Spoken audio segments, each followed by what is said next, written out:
আসসালামু আলাইকুম। সংবাদের সাথে আছি আমি ফেরদৌসী জান্নাত।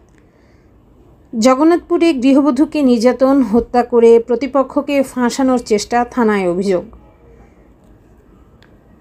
আমাদের জেলা প্রতিনিধির পাঠানো তথ্যে দেখুন বিস্তারিত।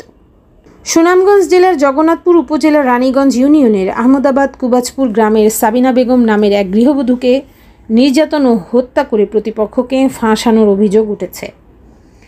সূত্রে জানা যায়, নির্যাতনের শিকার গৃহবধূ আহমদাবাদ কুবাজপুর গ্রামের খলিল চৌধুরীর স্ত্রী সাবিনা বেগম। সাবিনা গত 28/11/2024 তারিখে জগন্নাথপুর থানায় একটি লিখিত অভিযোগ দায়ের করেন। অভিযোগে বলা হয়, 27/11/2024 1 নং বিবাদী খলিল চৌধুরীর সাথে ইসলামী শরিয়া মোতাবেক আমার বিবাহ হয় এবং তাহার ওরসে একটি মেয়ে সন্তান রয়েছে।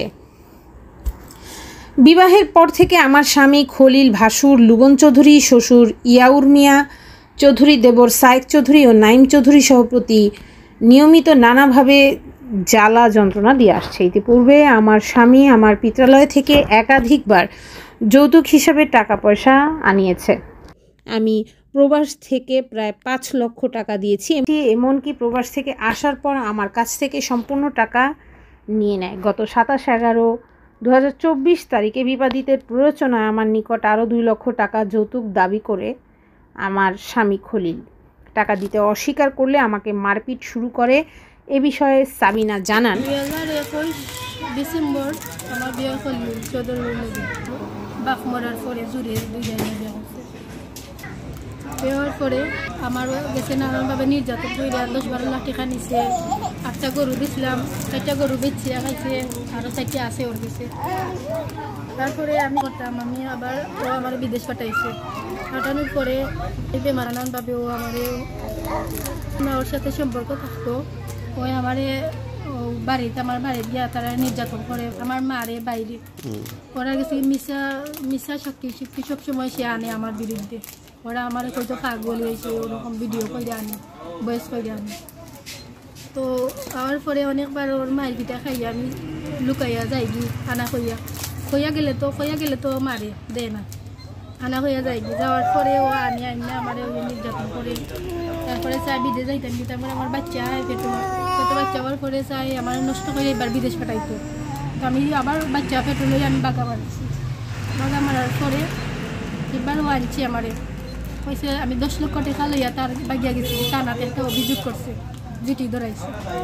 পরে আমার মারে হুমকি দামকি দেওয়া, বাইরে হুমকি দামকি দেওয়া, আমার আত্মীয়-স্বজনের বাড়ি ঠুকাইয়া আমার লইয়া গেছে। হওয়ার পরে এখন সাইডও আবার আমার বিদেশ পাঠাইতো, আমি যাইলাম না। ও তারা আমার লোকে রিস। তো আগে চাইতো ওনার সাথে ওই যে আফাজ চৌধুরী তারার সাথে লাগার আগে চাইতো যে ওই মাইরা আমার 1 বছর জেল কাটতে আইব, ওইটা সবসময় মাত্র। তো এখন চাইলো যে আমার মাইরা ওরা ফাঁসাইতো। সুবা আর কি যেন নাম আমি পুরো পারি না, এবার আতাউর রহমান জেনে ওনার সাথে বেজাল করলো, ওনারা ফাঁসাইতো। এবার আফাজ চৌধুরী যে থাকবে ফাঁসাইতো। তো ও যে করে এখন আমার জান বাঁচাইতে গিয়ে ওরা গেছে সুনামে, ও আমি লুকাইয়া আসছি। কারণ আমি আমার জানের নিরাপত্তা চাই, আমার বাচ্চা জানের নিরাপত্তা চাই, আমার ফ্যামিলির নিরাপত্তা চাই।